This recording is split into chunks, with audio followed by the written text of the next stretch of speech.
반갑습니다. 저는 그 삼성중공업에서 그 제조 기술을 맡고 있는 박중구 센터장입니다. 앞서서 뭐 이제 데이터, 뭐 AI 이런 것들 이야기 많이 하셨는데 저는 사실 좀 하고 있는 게 조금 다른 완전 전통적인 기술입니다. 용접, 도장, 재료 이런 것도 하고 있습니다. 근데 사실 우리가 이제 미래에 해야 되는 그 친환경 제품들을 위해서 우리 이런 전통적인 기술들은 어떠한 준비를 하고 있는지 이런 것들을 좀 오늘 말씀을 드리겠습니다. 이게 다음 예. 예. 이거 예. 그래서 오늘 좀 기술적인 이슈들 위주로 해가지고 조금 말씀을 드리겠습니다. 지금 이제 친환경 제품이라고 하면 결국에는 우리가 그 수소 앞으로 다가올 어떤 수소 경제에 대한 대비라는 차원에서 이제 조금 말씀을 드릴 수가 있을 것 같고요. 사실 오늘 제가 이제 말씀드릴 어떤 제조 기술을 조금 설명을 드리려고 하면 조선소에서는 이제 어떠한 제품을 준비를 하고 있는지를 먼저 말씀을 드려야 될 것 같고요. 이러한 제품이 뭔지를 조금 말씀을 드리려면 사실 이러한 그 전체적인 에너지 밸류 체인에서부터 먼저 설명을 드려야 될 것 같습니다.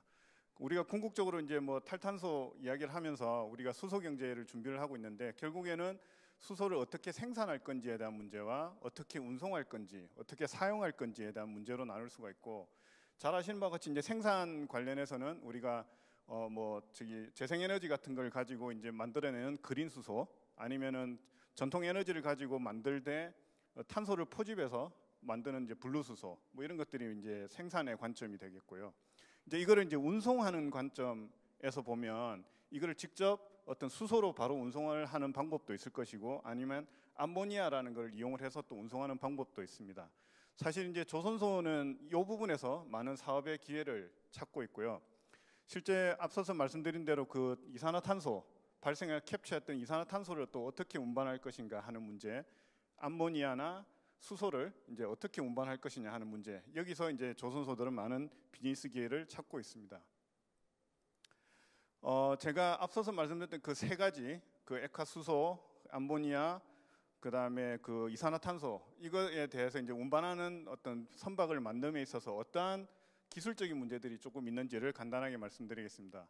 먼저 액화수소 운반선인데요. 요거는 지금 사실 그 액화수소라는 거는 그 삼중점이라는 특이한 물성을 가지고 있습니다. 그러니까 그 이산화탄소를 액화시키기 위해서는 압력을 높이든지 아니면 온도를 아주 낮추든지 둘 중 하나 선택을 해야 되는데, 사실 이제 압력을 높이는 문제 같은 경우에는 이제 디자인적인 어려움이 있습니다. 뭐 탱크를 굉장히 두껍게 만들어야 되는지 하는 문제들이 있어서 조선소에서는 온도를 낮추는 방법을 선택을 하고 있습니다. 그래서 주로 저압의 탱크로 이산화탄소, 액화이산화탄소 탱크를 만들고 있고요.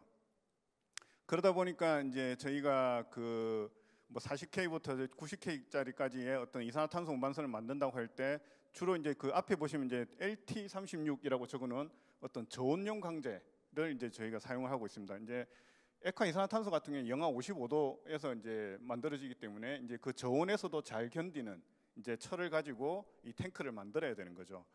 근데 이제 요게 또 사이즈가 커지면서 이제 또 그 강도도 이제 좀 높아져야 돼서 LT51이라든지 하여튼 이러한 또 새로운 강제에 대한 것들도 요구가 되고 있습니다. 또 뒤에서 조금 말씀드리겠지만 어떤 그 이산화탄소 안에 들어가는 불순물에 대한 대응, 이런 걸 어떻게 할 건지 이런 것들도 이제 좀 논의가 되고 있습니다. 그다음은 이제 암모니아인데요. 암모니아는 잘 아시겠지만 굉장히 독성이 강한 물질입니다. 그래서 이제 그 독성에 의해서 발생할 수 있는 부식에 대한 것들을 이제 우리가 어떻게 좀 사전에 막을 것이냐 하는 문제들을 저희가 접근을 하고 있고, 그를 위해서 사실 뭐 새로운 어떤 부식에 강한 어떤 재질을 쓰는 방법도 있겠지만 이제 그런 가격적인 문제나 이런 것들 때문에 사실 우리는 도장이라는 부분으로 많이 커버를 하려고 하고 있습니다. 그래서 선박의 철판에다가 암모니아에 이렇게 적절하게 대응할 수 있는 페인트를 잘 발라서 이런 걸 한번 독성에 대한 것들을 대응해보자 하는 노력들을 하고 있습니다. 이거 뒤에도 조금 말씀드리겠습니다. 그 다음 이제 궁극적으로는 이제 액화된 수소를 어떻게 운반할 거냐 하는 문제가 되겠는데요. 뭐 저 옆에 세션에서는 이제 액화수소 운반선에 대해서 이제 어떻게 개발이 진행되고 있고 하는 것들을 좀 이야기를 하고 있습니다. 그래서 뭐 간단하게 말씀드리면 뭐 추진이나 어떤 연료에 대한 부분도 있지만 사실 그 뭐 카고 핸들링, 그래서 액화된 수소를 어떻게 싣고 내리고 할 거냐 하는 문제, 뭐 이런 것들도 지금 많이 고민이 되고 있고, 사실은 가장 중요한 문제는 이거를 담아야 되는 저장소에 대한 문제가 가장 큰 문제가 되고 있습니다. 왜냐하면 액화 수소는 뭐 아시겠지만 영하 253도입니다. 그러니까 우리가 뭐 이렇게 쉽게 상상할 수 없는 이런 온도인데, 이러한 그 온도에 화물이 안정적으로 이렇게 잘 이제 저장이 돼서 운송이 될 수 있는 그러한 기술들이 필요하고, 이거에서 좀 중요하다고 생각하는 부분들이 이제 소재에 대한 부분이 되겠습니다. 일단 저기 저장하는 탱크들은 이제 저희가 뭐 타입 C 타입이라고 해서 뭐 실린더 타입 또 있고 멤브레인 타입이라고 해가지고 이렇게 좀 뭐 룸 형태로 이렇게 만들어지는 이런 탱크들이 있습니다. 그래서 저기 뭐 이제 C 타입 탱크, 그러니까 이제 실린더 타입 같은 경우에는 이렇게 좀 둥그런 형태, 이제 잘라서 보면 단면을 보면 이렇게 둥그런 형태가 되고, 그 안에 이제 안에 내조와 바깥을 둘러싸는 외조하고 사이에 어떤 진공 단열을 넣어가지고 이렇게 시공하는 방식을 찾고 있는데, 저희가 지금 좀 소재 관점에서 좀 포커스를 두고 있는 부분은 안에 내조에 대한 부분이 되겠습니다. 지금 영하 253도에서 견딜 수 있는 소재라고 하면 저희 스테인리스가 좀 많이 알려져 있는데, 뭐 스테인리스 외에도 뭐 다양한 소재들을 조금 개발을 해서 우리의 이제 초극저온에서의 어떤 재료 안정성을 조금 확보하고자 하는 노력들을 하고 있고요. 멤브레인도 마찬가지입니다. 멤브레인 탱크도 사실 제일 그 액화 수소가 닿는 부분은 그 또 이제 소재에 대한 안정성이 필요하거든요. 그래서 이 두 가지 부분에서는 이제 좀 그런 부분을 고민을 하고 있고, 무엇보다 이제 또 뒤에서 조금 설명드릴 건데, 이제 수소에 대한 또 치화에 대한 부분도 좀 있습니다. 요거는 이제 뒤에서 기술적인 내용과 같이 좀 설명을 드리겠습니다. 그래서 지금 앞서서는 이제 이런 저희가 준비하고 있는 제품에 대한 어떤 기술적인 이슈들을 좀 말씀을 드렸는데, 그러한 이슈들을 그럼 이제 어떻게 우리가 문제를 해결해 나가고 있는지를 좀 말씀을 드리겠습니다. 앞서서 말씀드린 거를 조금 정리를 한번 해보면, 그 암모니아 운반선 같은 경우에는 어떤 부식에 대한 문제들, 그 다음에 도장을 어떻게 좀 최적화할 거냐 하는 이런 문제들이 좀 이슈가 되고 있고요. 그 다음에 이산화탄소 운반선 같은 경우에는 저온 용광, 그러니까 저온에서도 잘 버티는 강제를 이제 어떻게 만들어낼 거냐 하는 문제와 부식에 대한 문제 같이 좀 고민이 되고 있고, 액화수소 운반선 같은 경우에는 뭐 제가 울트라 로우 템퍼러처라고 적었지만 사실 이제 뭐 거의 극저온, 크라이오제닉, 뭐 초극저온이라고도 불리는데, 어쨌든 그런 어떤 초극저온에서 이제 이 재료를 어떻게 안정적으로 선택을 할 거냐는 문제, 그 다음에 취하에 대한 문제들 있습니다. 그래서 이러한 기술적인 문제도 있지만, 사실 우리 이제 친환경 제품을 만들어내에 있어서 어떤 환경 규제에 대한 문제도 좀 같이 고민을 해야 되고, 사실 또 지금 뭐 이슈가 되고 있는 자동화나 무인화 이런 부분들도 우리가 이러한 기술을 만들면에 있어서 같이 고민해야 되는 이러한 문제들이 되겠습니다. 그래서 요거 하나하나에 대한 어떤 기술적인 준비를 어떻게 하고 있는지를 좀 말씀드리겠습니다.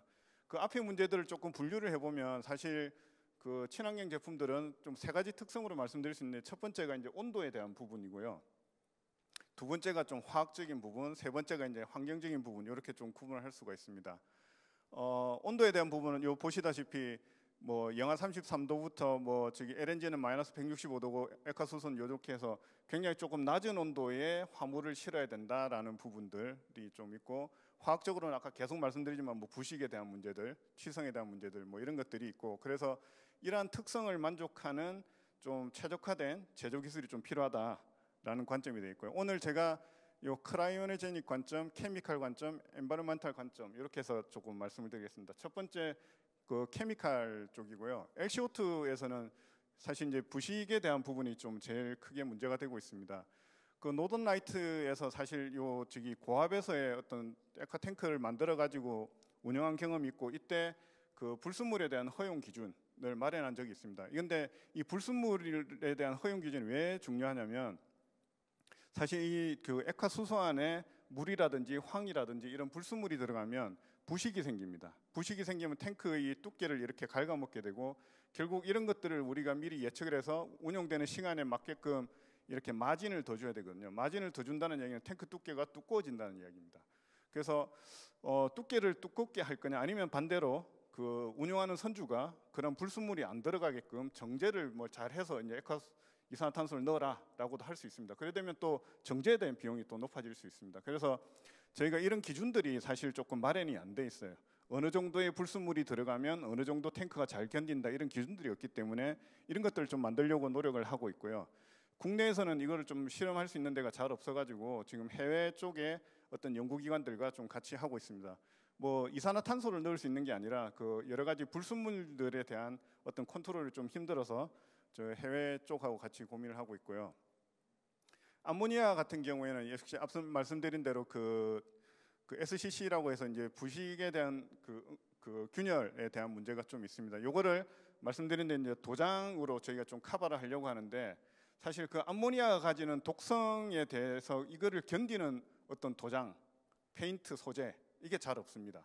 그리고 무엇보다 이제 이거를 평가할 수 있는 어떤 시설 자체도 없어요. 이게 무수암모니아 같은 경우에 그러니까 암모니아 액이 들어가 있는 것들은 좀 평가할 수 있는 게 있는데 무수암모니아는 사실 평가할 수 있는 것이 많이 없거든요. 그래서 이러한 시험할 수 있는 환경 구축도 좀 필요하지만 또 이러한 환경 속에서 우리가 잘 견딜 수 있는 어떤 도장 사양, 페인트들을 개발하는 것도 굉장히 좀 중요한 부분이 되고 있다라는 걸 말씀드릴 수 있겠습니다. 이와 유사하게 사실 이제 메탄올에 대한 부분도 좀 말씀드리고 싶은데요.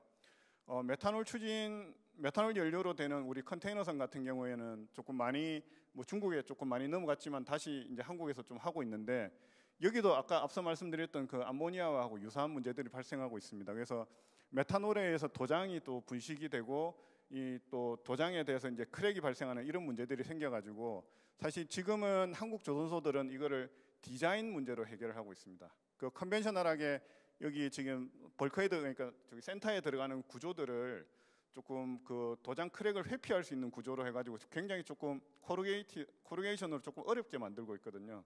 근데 도장 사양만 잘 개발이 되면 저렇게 어렵게 이렇게 디자인 안 하고 컨벤셔널한 타입으로 이렇게 제작을 할 수가 있습니다. 그래서 지금 이렇게 도장 사양에 대한 것들도 좀 같이 고민을 하고 있고 그래서 좀 쉽게 이런 부분들을 제작할 수 있는 기술들을 많이 개발을 해 나가고 있습니다. 그 액화 수소 운반선에서 아까 취성 말씀드렸는데 이게 무슨 이야기냐면 저기 제조 소재 안에 어떤 균열이 조금 생기면 근데 그 균열에 수소라는 어떤 분자가 들어가게 되면 얘가 굉장히 브리틀해집니다. 그러니까 딱딱해집니다.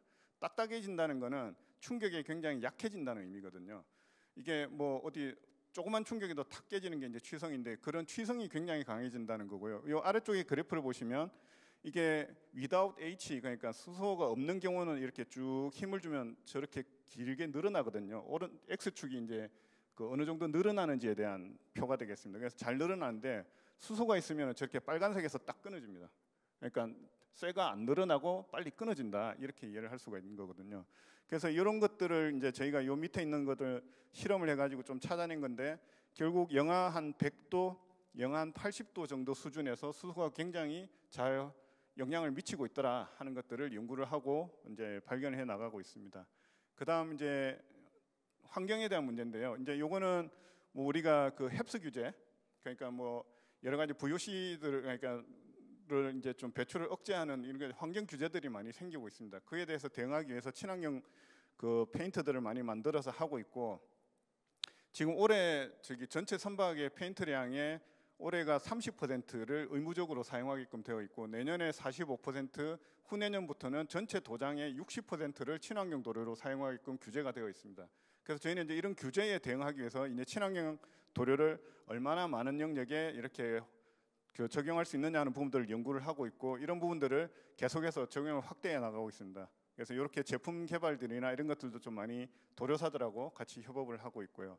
요거는 그 저독성 방호 도료입니다. 뭐 방호 도료도 마찬가지로 그 여러 가지 환경 규제를 많이 받고 있는데 이것도 여러 우리 도료사하고 그다음에 조선 3사 그다음에 우리 넓게 조선 8사하고 같이 모여가지고 이런 TF 활동들을 하고 있고 이런 저독성 방호 도료를 실제 좀 개발도 하고 해서 이번에 그 크리소 그 실증선에다가 우리가 요거를 또 실증을 작업을 하고 있습니다. 이제 개발된 방호 도료를 여기다 발라가지고 실제 그런 독성 물질은 안 나오는지 성능은 만족하는지 이런 연구들을 이제 진행을 하고 있는 상황이 되겠습니다. 그다음 마지막으로 이제 저온에 대한 대응이 되겠는데요. 지금 아까 말씀드렸던 그 혹시 LT31 뭐 LT51 뭐 이런 말씀드렸는데 이 저온용 강제는 사실 지금 컨벤셔널한 우리 용접 기법을 가지고 용접을 하면 물성이 굉장히 나빠집니다. 그래서 새로운 용접 공법이 이제 필요하게 되는 그런 상황이 되었고요. 그래서 저희가 지금 ESW라고 하는 또 새로운 용접 공법을 개발을 했습니다. 그러니까 이거는 순수하게 저온용 강에 우리가 대응하기 위한 용접 공법으로 개발을 했고요. 이런 것들이 되면서 사실 기존에 이제 그 위에 게 보시면 이제 수작업으로 막 이렇게 했는데 한 100패스 이상 용접하던 거를 2패스 만에 이제 자동으로 용접할 수 있는 이런 기법들을 개발을 해냈습니다. 그 다음이 이제 액화 수소 소재에 대한 대응 부분이 되겠는데요. 이제 전체적으로 전 세계적으로 어떤 성급이나 뭐 이런 ISO 이런데 지금 액화 수소에 대한 그 재료에 대한 가이드라인이 없습니다. 없어가지고 사실 요거는 우리가 국내에서 저기 조선 3사하고 이제 철강 2사하고 합치 모여가지고 우리가 요 공동 연구를 좀 착수를 했고요. 그래서 여기서 목표하는 바는 액화 수소에 적합한 소재를 이제 조금 찾아내고 그거에 대한 거를 잘 개발해서 국제 표준으로 좀 등록을 해서 우리가 그 액화 수소 소재에 대한 부분에 대해서 조금 국제적으로 선도를 해보자 하는 연구들도 같이 진행을 하고 있습니다. 그래서 뭐 여러 가지 실험에 대한 뭐 인프라도 구축을 하고 뭐 저기 테스트도 많이 해서 우리가 저렇게 아약스든 IMO에 우리가 좀 표준으로 한번 등록해 보려는 활동도 진행을 하고 있습니다. 지금은 사실 이제 그 인프라를 구축을 하는 단계고요. 테스트 데이터 지금 많이 모으고 있는 그런 단계가 되겠습니다. 뭐 조금 간단한 실험 예인데 영하 253도뿐만 아니라 영하 270도 가까이에서도 저희가 물성 실험을 해가지고 데이터를 좀 확보한 사례가 있습니다. 이건 넘어가겠습니다. 그래서 시간이 딱 10초 남았는데요. 사실 이제 저희가 목표로 하는 거는 그 한국 조선업이 어쨌든 친환경 시장을 좀 주도하고자 하는 거고 저희 지금 생산 기술, 제조 기술을 하는 사람들 입장에서는 제조 기술의 경쟁 우위 확보가 제일 큰 목표가 되겠습니다. 지금 앞서서 많은 연사자들이 발표해 주셨던 뭐 DT 기반의 스마트 야드 구축 분명히 해야 되는 메인스트림이고요. 제조 자동화도 해야 됩니다. 그렇지만 우리 앞서서 보여드렸던 그런 친환경 제품의 제조에 필요한 어떤 핵심 요소 기술 이런 것들도 같이 개발이 돼서 발전시켜야 우리가 어떤 친환경 선박의 시장을 주도할 수 있다라고 생각합니다. 이상 발표를 마치겠습니다. 네, 수고하셨습니다. 혹시 플로어에서 질문 있으실까요? 설명이 깔끔했죠. 네, 설명 너무 잘해 주셔가지고 그런 것 같고요. 뭐 제가 하나만 할게요. 그러면 네, 지금 앞에 거랑 결은 좀 다르긴 한데 분명히 이제 제품 요소 기술 아주 중요하고 그다음에 이제 친환경 제품으로 가면 뭐 CO 말씀해준 암모니아나 뭐 이산화탄소든 뭐 수소든 어쨌든 다 이제 저온으로 가야 되잖아요. 그러면 조선소에서 할 수 있는 거는 뭐 재료를 만들 수는 있는 건 아니고 그러면 재료사도 같이 이제 인발부가 돼야 되고 그다음에 용접 기법이나 용접 봉 자체의 소재도 뭔가 또 거기에 맞게 개발이 돼야 되고 그다음에 도료도 같이 개발돼야 되고 여러 것들이 이제 하모니가 잘 이루어져야 될 것 같은데 그 중에서 그러면 센터님 생각하시기에 가장 핸들링하기 어렵다. 좀 극복하기 그래서 이거는 좀 상대적으로 시간이 오래 걸릴 것 같다. 이런 것들이 혹시 좀 있을까요? 예, 굉장히 어렵지만 중요한 질문인 것 같고요. 제가 뭐 도장 기술이나 용접 기술이나 재료 기술을 가지고 서로 비교할 수 있는 그런 상황은 조금 아니지만 저는 개인적으로 소재 쪽이 조금 더 어렵지 않겠나라고 생각이 듭니다. 특히나 그 저온에서 지금 이렇게 지금 철강 2사나 조선 3사 이렇게 막 모여가지고 많이 고민하고 있는 부분이 소재에 대한 부분이고요.